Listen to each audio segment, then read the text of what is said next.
নেতাজির পদধূলি পড়েছিল নবদ্বীপের এই আশ্রমে। নেতাজি সুভাষচন্দ্র বসুর স্মৃতি আজও তরতাজা নবদ্বীপের রাধা রমন সেবাশ্রম আশ্রমে। স্বাধীনতা সংগ্রামীদের মধ্যে যার নাম সকলের প্রথমে আসে ও যিনি সমগ্র দেশবাসীর হৃদয়ে আজও শ্রদ্ধার সাথে বিরাজ করছে, তিনি নেতাজি সুভাষচন্দ্র বসু।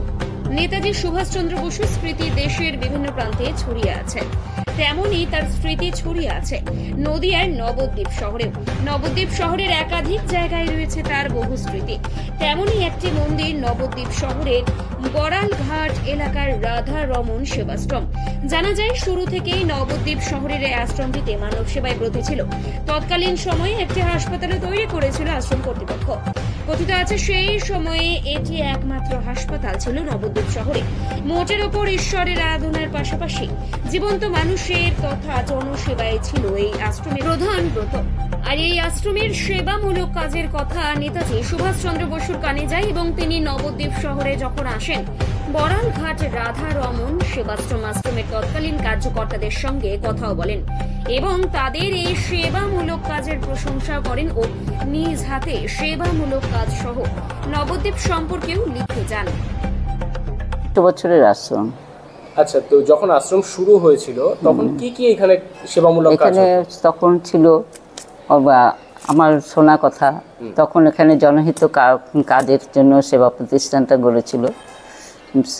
এখানে তখন ছিলেন এখানকার যিনি সেবক পুলিন বিহারী মল্লিক, সেই সময়কার তখন তিনি এইসব সেবার কাজের জন্য খুব ছিলেন। এই বাইরে টুকরা রাস্তায় পড়ে থাকলে সৎকারের জন্য তারাই গাড়ি ছিল, সেই গাড়িতে করে নিয়ে এসে সেবার কাজ করাতেন, বাড়িতে আশ্রমে রেখে তাদের সেবা করতেন এবং দেহ রাখলে তাদেরকে সৎকার গাড়িতে করে নিয়ে গিয়ে দাহ করে আসতেন।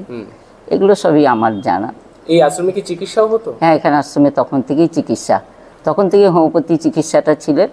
তারপরে তখন ছিলেন যিনি অচ্যুতানন্দ দাস বাবাজি মহারাজ, বলছি ডক্টর অতুল চন্দ্র সাহা, ওনার তখনকার ছিল। আর পরে নাম হয়েছে ভেগাশ্রয় হয়েছে, তো তার জন্য ডক্টর অচ্যুতানন্দ দাস বাবাজি হয়েছে।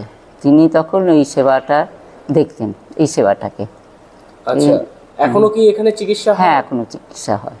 আচ্ছা আচ্ছা, এইখানে আমরা যেটা শুনেছি যে স্বয়ং নেতাজি সুভাষচন্দ্র বসু নাকি এসেছিলেন। হ্যাঁ, এখানে এসেছিলেন। ওই যে কবে? তোমার 1328 সালে এসেছিলেন, 13 তারিখ জুন। হ্যাঁ, জুনের 28। আচ্ছা, তিনি কি কারণে এখানে এসেছিলেন জানেন? এখানে এসেছিলেন, আমি একটু শুনেছি যে উনি নাকি তখন নবদ্বীপে পরিদর্শন করতে এসেছিলেন, অনেক জায়গায় গেছিলেন, সে আমাদের রাধারমন সেবাশ্রমে এসেছিলেন। তখন এই সেবা কার্য দেখে ওনার খুব ভালো লেগেছিল, তখন এই কথাটা উনি ভিজিটের বুকে লিখে গেছিলেন।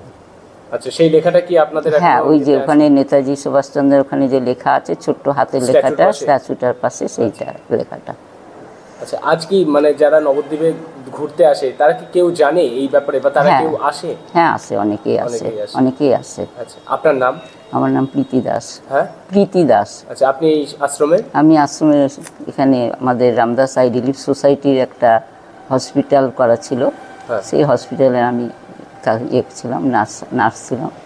এখন সেটা গভর্নমেন্ট থেকে হসপিটালে মঠ মন্দিরে করতে দেয় না, তো সেই জন্য আমাদের সেবা কাজটা রয়েছে।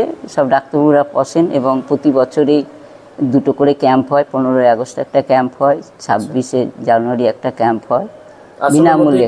হ্যাঁ, বিনামূল্যে। হ্যাঁ, ক্যাম্পের মধ্যে ধরো চোখের ডাক্তারবাবু বসেন, কলকাতা থেকে আসেন, দাঁতের কলকাতা থেকে আসেন, তারপরে সুগার, প্রেশার, জেনারেল, এসব ডাক্তারবাবুরা বসেন, ইসিজি, এরা সব বসেন। হ্যাঁ, সব বিনামূল্যে। হ্যাঁ, একদিনের জন্য চিকিৎসা হয়।